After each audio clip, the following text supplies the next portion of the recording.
Your daily dose of sports talk is here. Highlights, interviews, and analysis.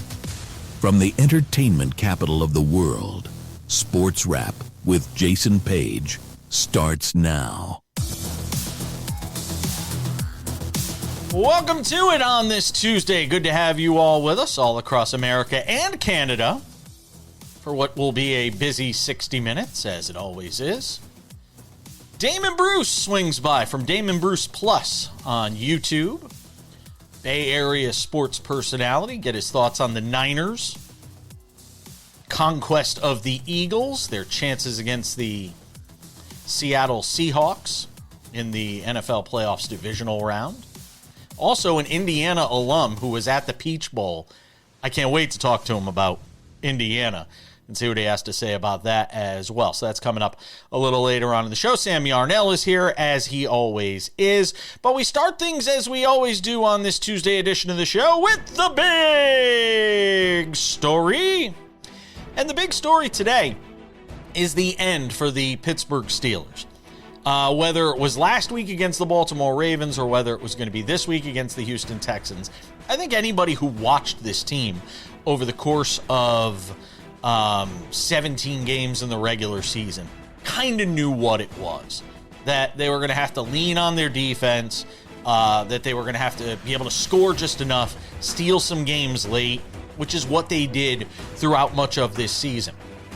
But I don't know if anybody could have envisioned it coming to a crashing halt the way it did on Monday night to conclude the wild card round for the NFL, the way it did for the Pittsburgh Steelers against the Houston Texans.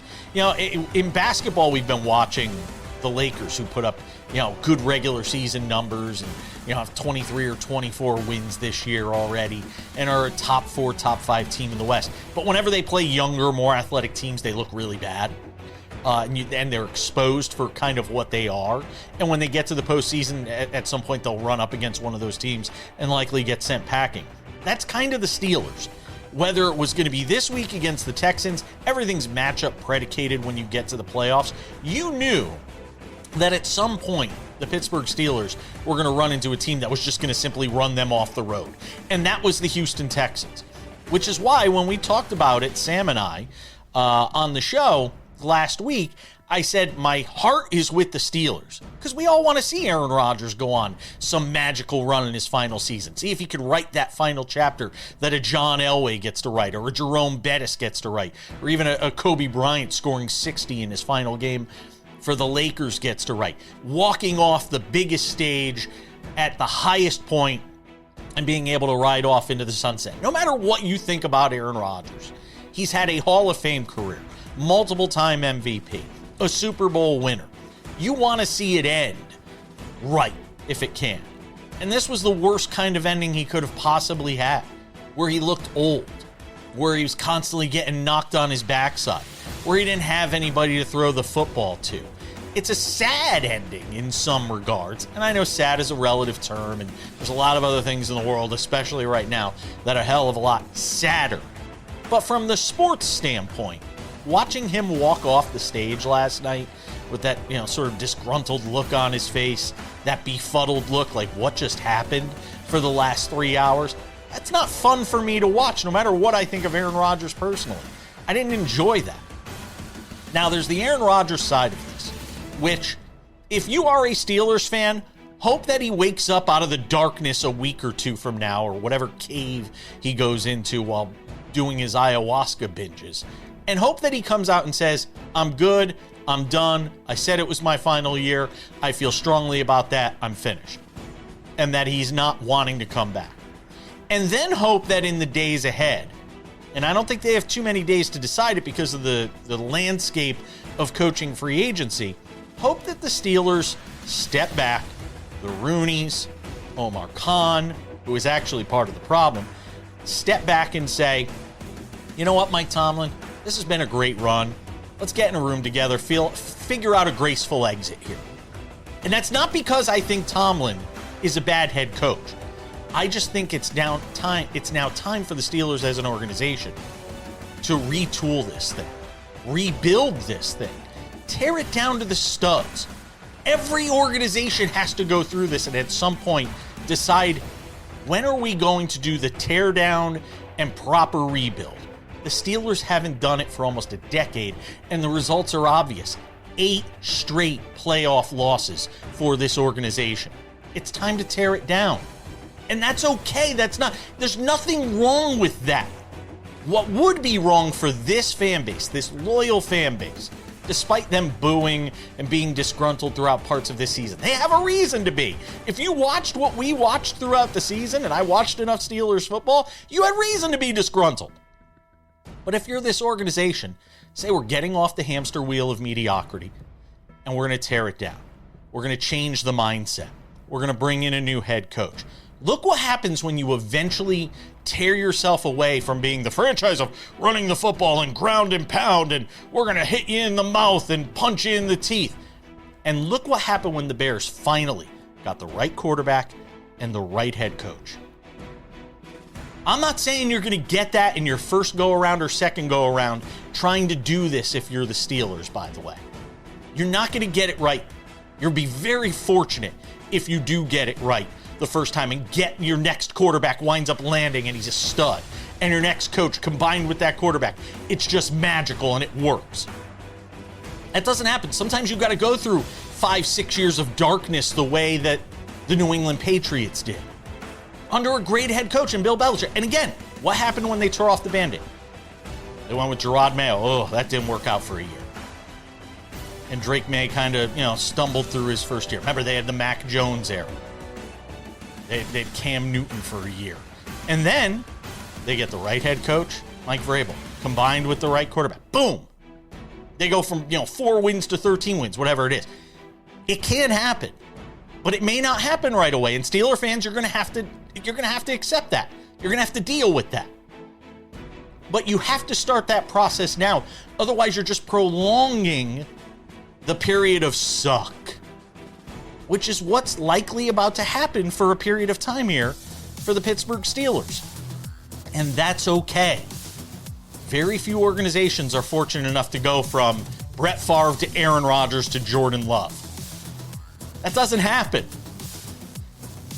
The Giants have been in the wilderness for how long? Eventually you come out of it for most of these well-run organizations, and the Steelers have been that for a long time. We'll talk more about the Steelers' loss to the Texans, what it means for the Texans going forward, what it means for the Steelers. Sam Yarnell will join us next.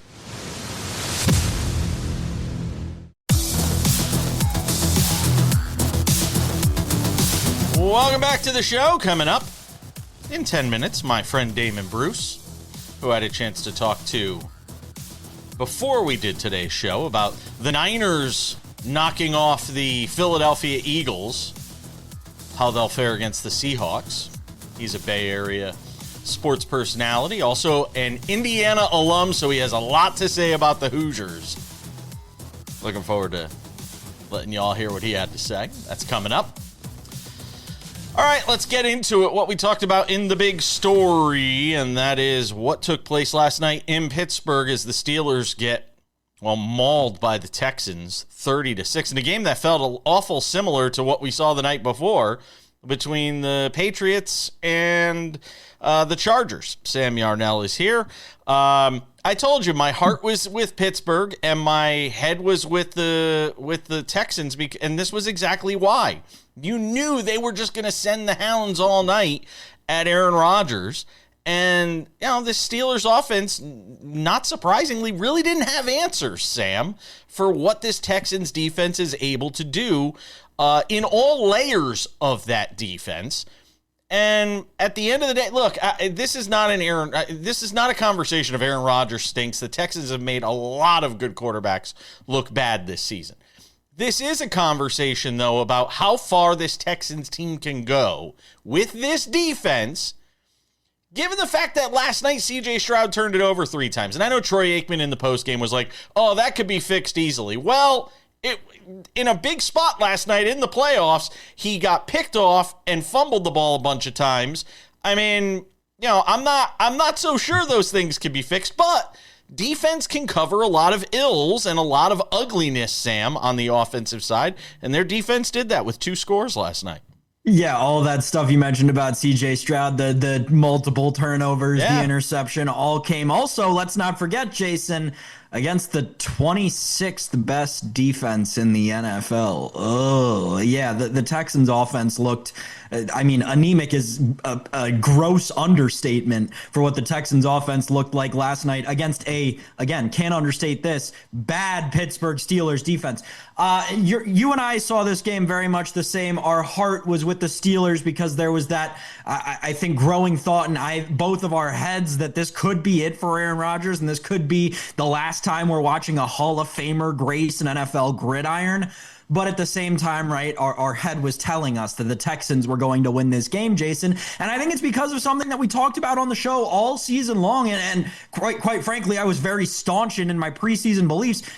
The Pittsburgh Steelers were not a good football team this year.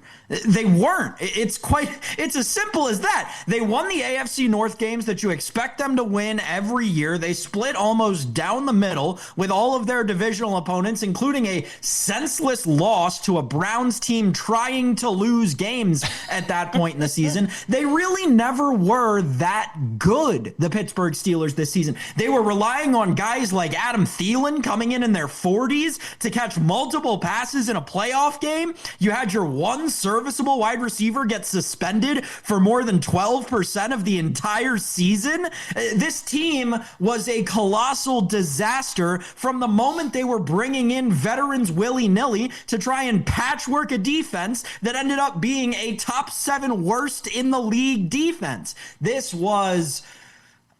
I know I said organizational malpractice. That feels like another gross understatement about this Pittsburgh Steelers team. This was a colossal letdown for the city, for the fan base that had been begging you to win games for what feels like a decade at this point, Jason. They find themselves in the same place they have for 8 straight trips to the playoffs. Yeah. And look, as much as I talked about in the big story that this should be the end for Mike Tomlin, it should also be the end for Omar Khan, because he is the architect of what we've seen on the field here for this Steelers organization in recent years. And if you're going to make a change with regard to the head coach, you need to overhaul this whole thing.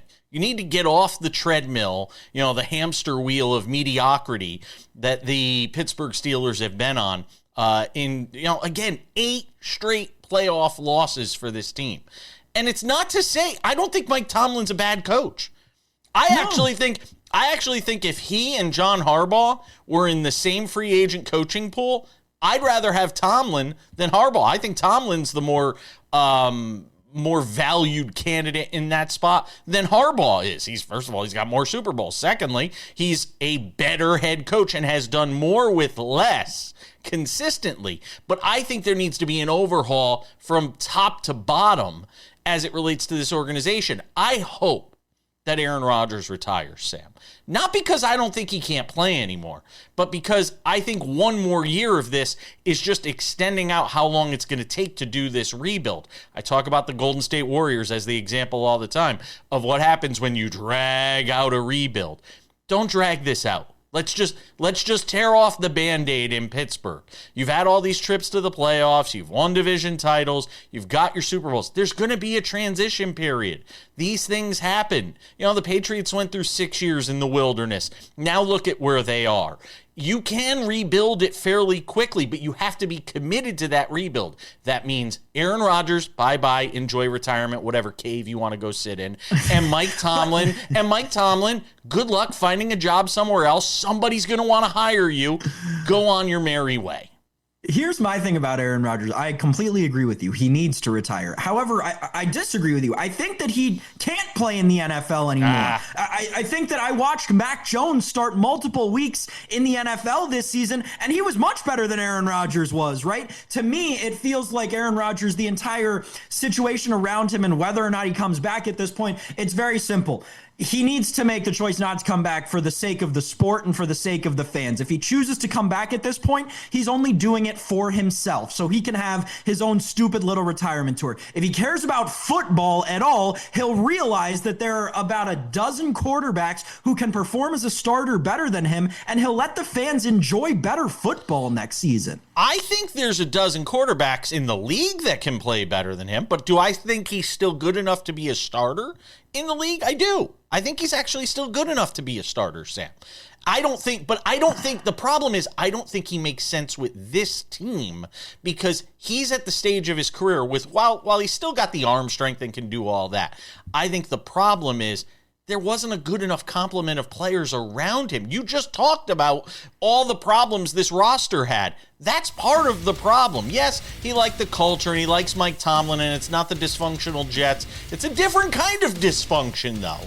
It's a different kind of dysfunction in that it's been the same thing being trotted out there in terms of personnel for the last several years. You've got 5 seconds if you want to say something, because I just left you with that. No? Okay. Damon Bruce to talk about the Niners and Indiana football. Sam will be back later.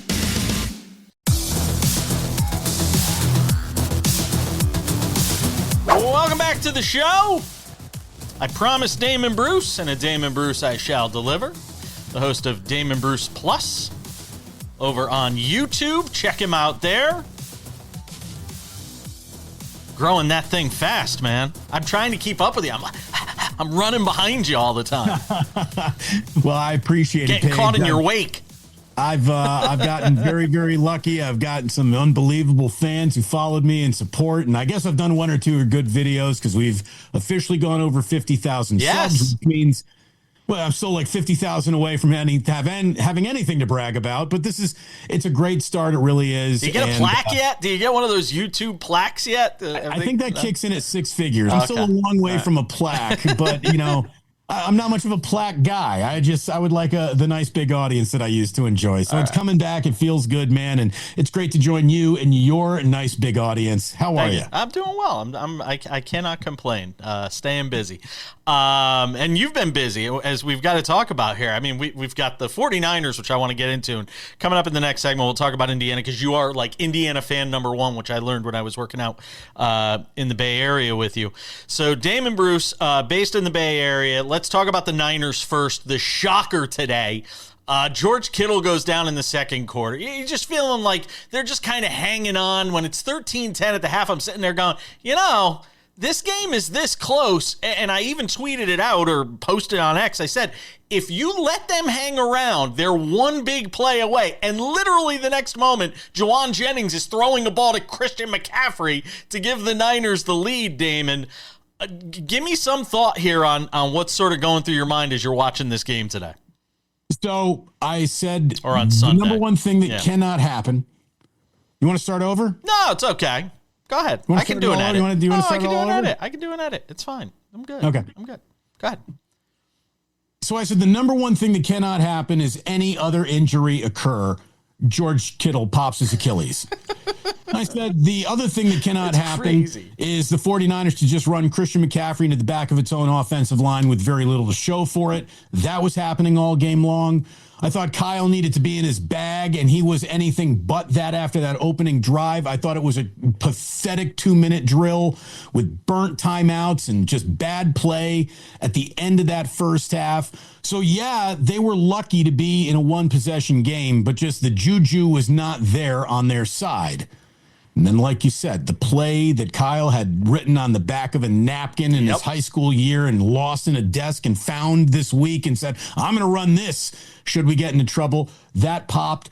And a defense, which literally started a guy named Garrett Wallow at weak sideline. I don't know who Garrett Wallow is. I don't know where he came from. I just heard his name 2 weeks ago. Garrett Wallow plays very, very well.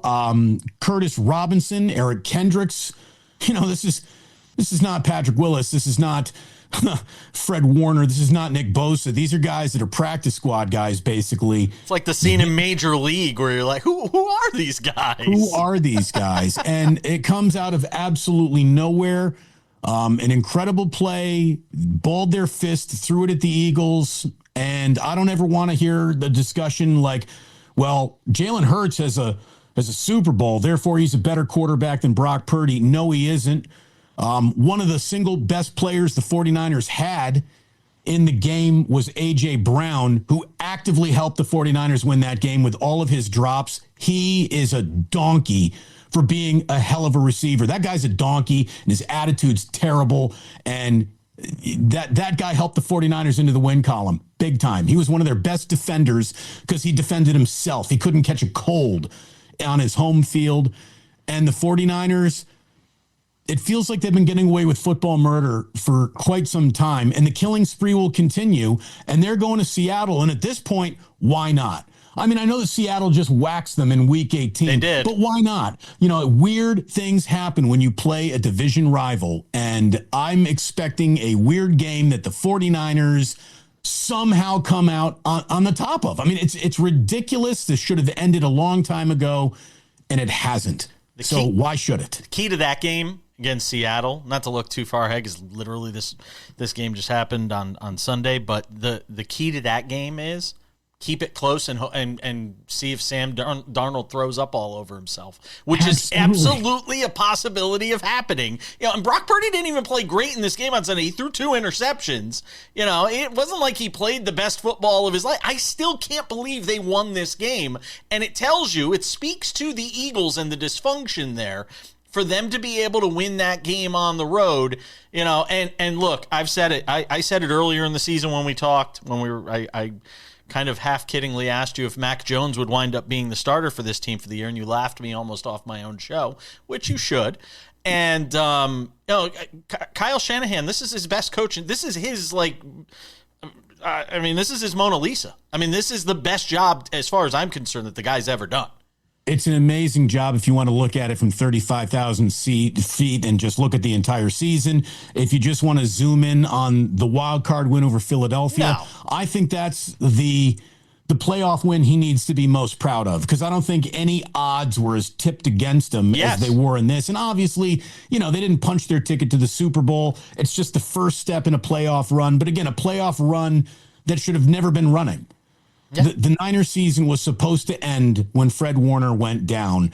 And now, if there is any magic dust to sprinkle on Fred, he had been talking about possibly being ready to go for the divisional. I mean, if that were to happen, it would just be another reason to lean in and say, why not? Why would it end now if this is happening? So, you know, I think you and I have both been around pro sports long enough in our careers to know that the concept of circle the wagons and they got a lot of heart and gumption, like that just doesn't apply to the NFL, and it doesn't apply to NFL teams. And a team with a lot of heart, you know, Toledo played hard even though they were down by 2 touchdowns against Akron. Oh, that was a Toledo team showed a lot of heart. That's where heart applies. It doesn't apply to the pros. There's no real storybook, mythical, just emotions bubbled over and remember the Titans. And that's not what pro football is about. It's about execution, talent, and health. And the 49ers basically haven't had much of all three all damn year. And here they are. Here they are going to the divisional against a division rival. And, you know, who knows how this whole thing shakes out? I really don't know. So I keep on telling everyone, if all you focus on is the destination and try to ignore the journey or just complain about it on the way there, you're doing sports wrong in your life. This has been an incredible year for the Niners.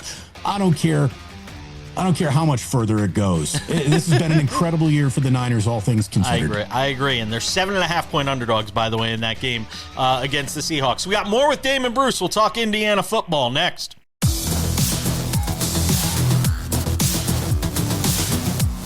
Let's do one more segment with Damon Bruce. I could do a whole show with this guy. He's so easy. So easy to work with. The Damon Bruce behind Damon Bruce Plus, which you can watch over on YouTube. Go and subscribe. After you subscribe to the SportsWrap with Jason Page YouTube channel, subscribe to the Damon Bruce Plus YouTube channel. Double down. Double Why down. not? Do it both. Let's talk about Indiana. You were at the game. You were at the Peach Bowl where they absolutely. Do you want a souvenir? Here you go. I even bought the shirt to prove that I was there. Absolutely. Unbelievable. And you should buy the shirt. And you know what? You are a guy that was an Indiana fan where they were horrible When for I all was those at years. Indiana, I graduated in '97. Kirk Cignetti is 25-2. There's no way Indiana won 25 games over the 4 years that I was at Indiana. Not even close.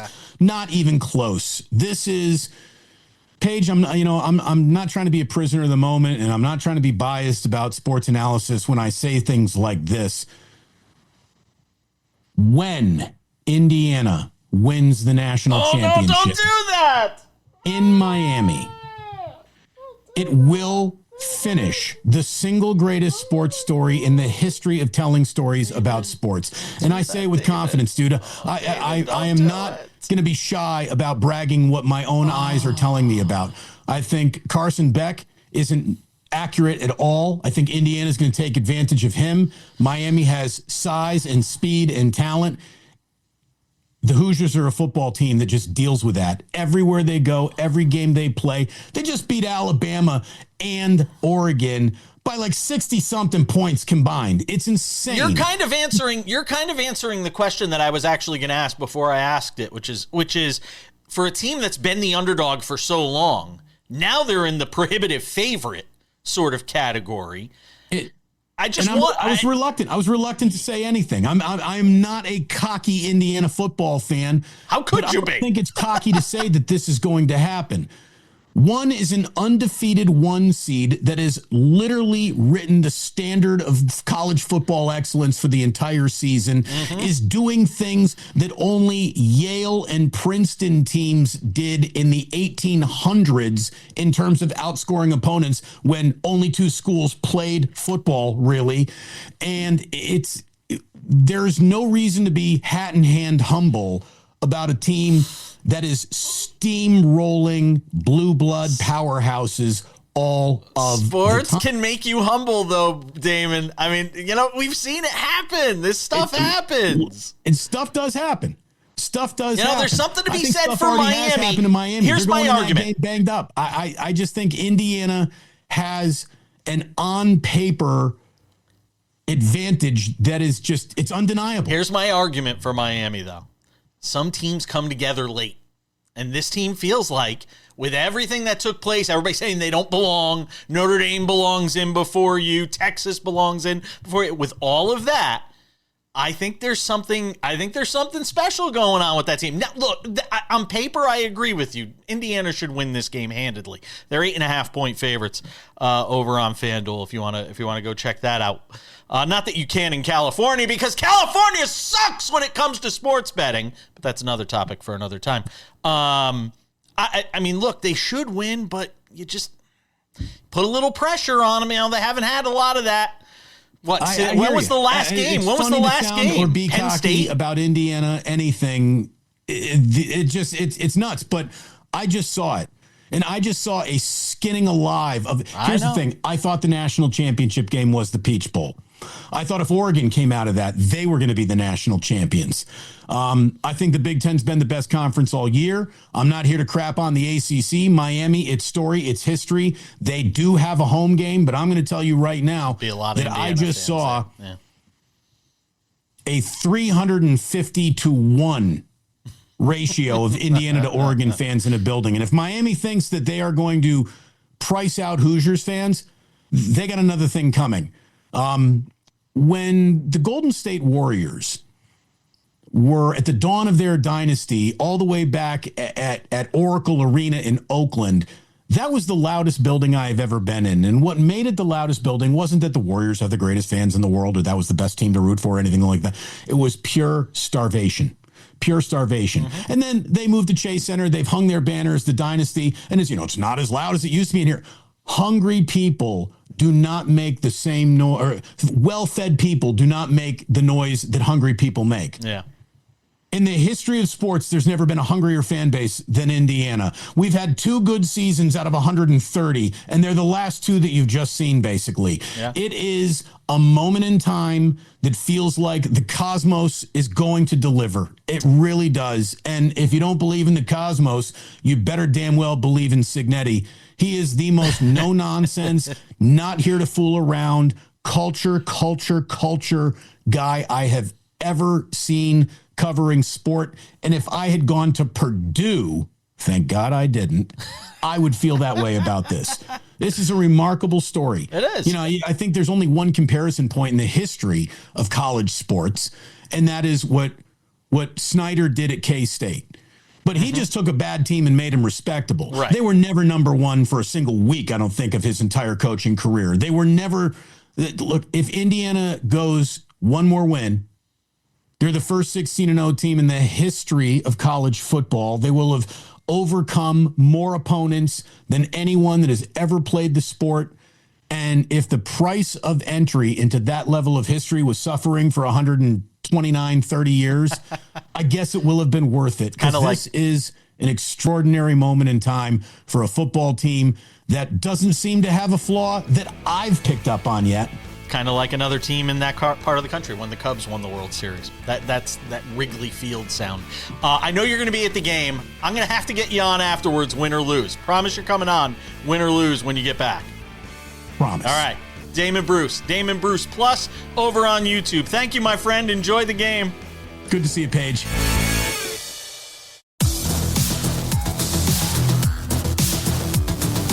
Welcome back to the show. Thanks to Damon Bruce for hanging out with us. Always love getting his insights. I aspire to have a background that looks like his, by the way. It's one of the best backgrounds in all of television. It's just perfect. The lighting. I look like a ghost on television. I'm white as a ghost. It's terrible. Sam, you're not all that tan either, but you're more tan than me. So, let's talk some golf. We were just saying before we came on the air, PGA Tour season, getting ready to kick into gear. And as we lay this down in that context, this news from the PGA yesterday rather surprised me, with them announcing a pathway back for Brooks Koepka, who's taking that pathway, along with 3 other LIV golfers that have a pathway to return to the PGA Tour after paying significant fines and not being able to get into the equity share of what the tour has going on for several years, or not being able to take part in the FedEx Cup this year, the 2026 FedEx Cup. But Brooks Koepka, and we knew this was coming when he left LIV Golf. As much as this was about wanting to spend more time with his family, his wife recently having had a miscarriage, which is an unthinkable tragedy to go through, we knew that Brooks Koepka was going to apply for reinstatement with the PGA Tour, which he did. And now he's going to get to come back, and he's not going to have to wait. It's not going to be waiting 6 months. It's not going to be, waiting a year. He's coming right back, and he'll be playing pretty soon in California, Sam. So what was it all for then? That was part of what went through my mind as I read this yesterday. And what I come away with, Sam, is this. Everybody is admitting they need each other. The PGA Tour is admitting we're not as good without Bryson. We're not as good without Brooks. We're not as good without these stars of our sport that are playing in this, renegade league. And the golfers themselves, I think, are starting to figure out, and Bryson might be the next shoe to drop. His contract is up. I think he's starting to figure out the same thing, Sam, that, we all kind of need each other in this.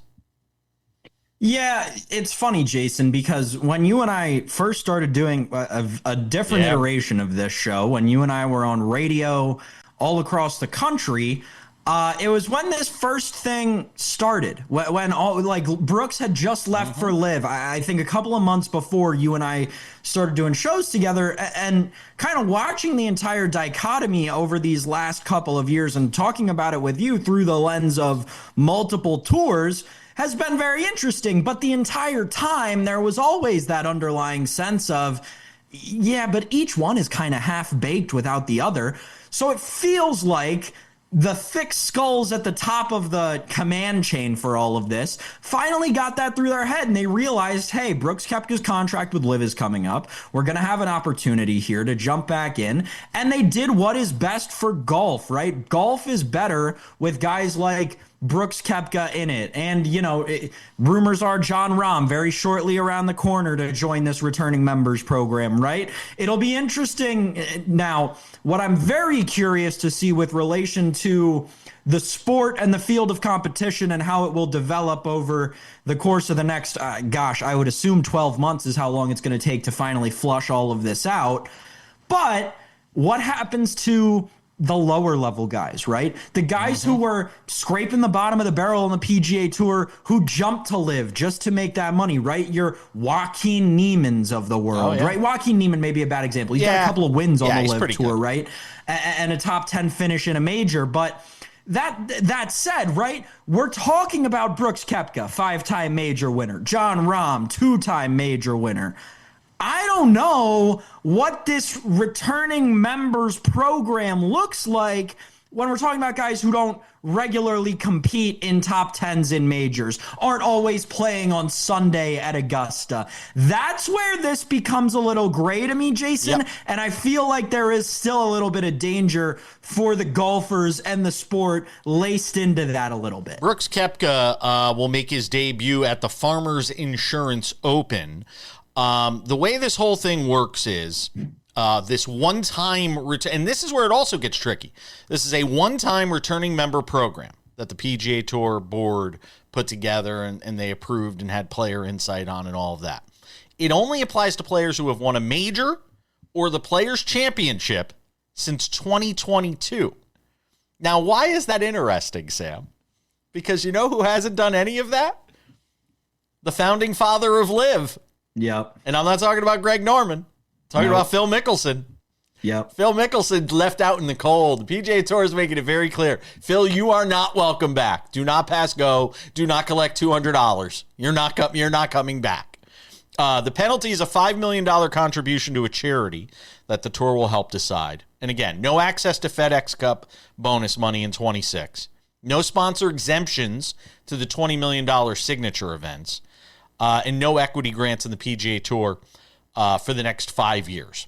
And again, what does that matter to Brooks Koepka? He just made $1 zillion over on LIV. The equity grant thing is, from what I've read, it seems like the equity grant thing is the big kick because he's got generational wealth. Right. Again, we're talking about him losing. I think the number I saw was like between $6 and $20 million to Brooks Koepka. He's made that well over, multiple times over in his career. But, it is good, right? Objectively, you have to agree. It is good that they're penalizing them. I agree. But here's a quick question in the last 30 seconds. If you are Scotty Scheffler, are you happy to see if all of these real big stars return, or would you rather they stay away so you can win more? If I'm Scotty, I'm happy because I'm the type of guy who breeds competition. I need other good golfers around me. I agree. I think he's happy too. Because a lot of people have cast doubt on this reign of his because of the fact that those golfers are over there and not here. That's a good point. Odds and ends are next.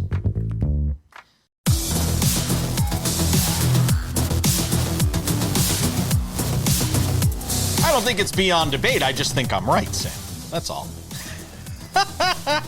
We were just having a debate off the air about something that we're going to get into here. Welcome back. Before we go, a couple of reminders. First of all, if you haven't already done so, make sure to subscribe to the Sports Wrap with Jason Page podcast, available on all your favorite podcasting platforms: Spotify, Apple Podcasts, YouTube Podcasts, iHeartRadio, TuneIn, Odyssey, Amazon. Anywhere you get a podcast, you can listen to this show Monday through Friday. All those podcasting platforms and more have it. Make sure to do that. We also have the Sports Wrap with Jason Page YouTube channel. This is the place for all things Sports Wrap. The Monday through Friday TV version of the show is available there. Commercial free, 45 minutes there for you. And pro tip, it's actually there before it's available on television every single day. So if you're in a rush to find out what we have to say about the day's most recent items, you want to get a take before a game begins. Sometimes we've got picks on games. Go and head over to the Sports Wrap with Jason Page YouTube channel. Also available there, Sports Wrap Shorts. The top stories of the day, we got them covered. The top games every day and night, we've got them covered with Sports Wrap Shorts. They're 1 to 3 minutes long, easy to digest, and available for you every day of the week.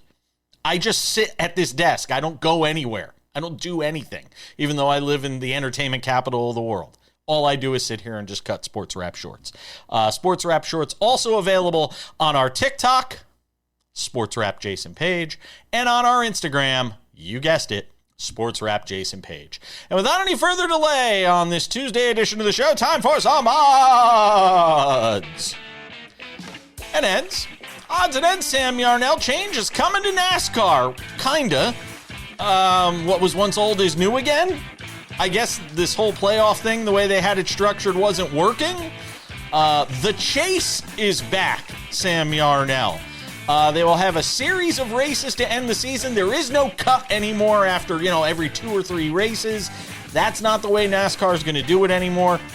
The sport deciding to go back to the chase format because, you basically had somebody winning the championship this year that didn't win a single playoff race. That's kind of a problem when you have a playoffs and the guy who wins your cup championship didn't win a playoff race. This is geared towards incentivizing consistency throughout the entire season. They'll take the top so many drivers at the end of the year. They make the chase, and then you go from there. I think it's a good move by NASCAR. There was a lot of people that were unhappy, disgruntled. And you know why?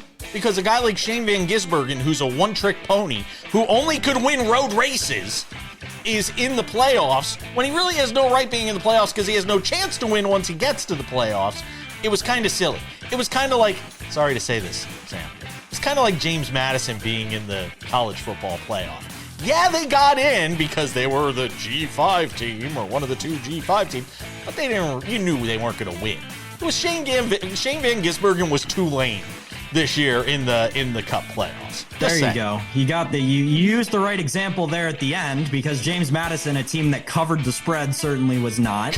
But yes, Tulane would be an apt comparison, a team that actually did not deserve to be in the college football playoff. Listen, this is what it comes down to, NASCAR fans. Hey, shiny object, look at this. We're going to change the playoff format. So you start paying attention to this instead of all the stuff that Discovery just uncovered with the guy who runs this entire sport. Yeah, do I care? No. Am I recognizing this for what it is? Yes. It is a ploy to try and get you to stop paying attention to the fact that they've got a massive scandal on their hands right now. Well, they're ramping up. Good for NASCAR. Okay. They're ramping up. We're about a month away from the Daytona 500. We will have coverage of NASCAR throughout the entire season on Fridays and Mondays here on Sports Wrap. Tino Patino will be here. My friend Jerry Bonkowski, back covering NASCAR as well, will be on the show as well. Last but not least, the end is near for Kyle Lowry, but he got his flowers last night in Toronto. The Raptors taking on the Sixers. Sixers winning in a blowout, but in the closing minutes, Kyle Lowry gets to come out and say goodbye to all of his fans there. His teammates ushering him out onto the court. Greatest Raptor of all time, Sam Yarnell? Yes, he is. This is what we were debating Page. Off air, by the way, for people at home. This is what we were debating off air. But go ahead, say who you think the greatest Raptor of all time is, and then I'll prove my age. Maybe it's the most notable Raptor. Maybe there's a difference. Because if I went up to 10 basketball fans and said, when I say the name Toronto Raptors, what is the first name you think of? I guarantee you more than half would say Vince Carter. And see, if I went up to 10 basketball fans my age and said Vince Carter, I guarantee you more than half the first thing out of their mouths, like mine, would be Atlanta Hawks. What? Because that's who I think of. Vince Carter was that guy, obviously, during the beginning of my life, who bounced around from the Grizzlies to the Hawks to the Suns, I think, at one point. Like, Vince Carter I associate with being like the Josh Johnson of the NBA. He's that guy who played Octavio everywhere. Dotel. He made the playoffs with every team. Why don't you just call him Octavio Dotel? I mean, see, you know who I would say before the Hawks, if I were saying it? The Brooklyn Nets, and actually the New Jersey Nets. The New Jersey Nets. Because he was that's playing, a good one. He was playing at Brendan Byrne Arena. With Jason Kidd. At the Cont. And I said Continental Airlines Arena back in the day. Continental Airlines, rest in peace. We barely knew you. Sam probably wasn't even alive when Continental Airlines was still around. We got to go. Thanks to Damon Bruce. Thanks to you, Sam Yarnell. We'll see you all back here on Wednesday for more Sports Wrap. Bye.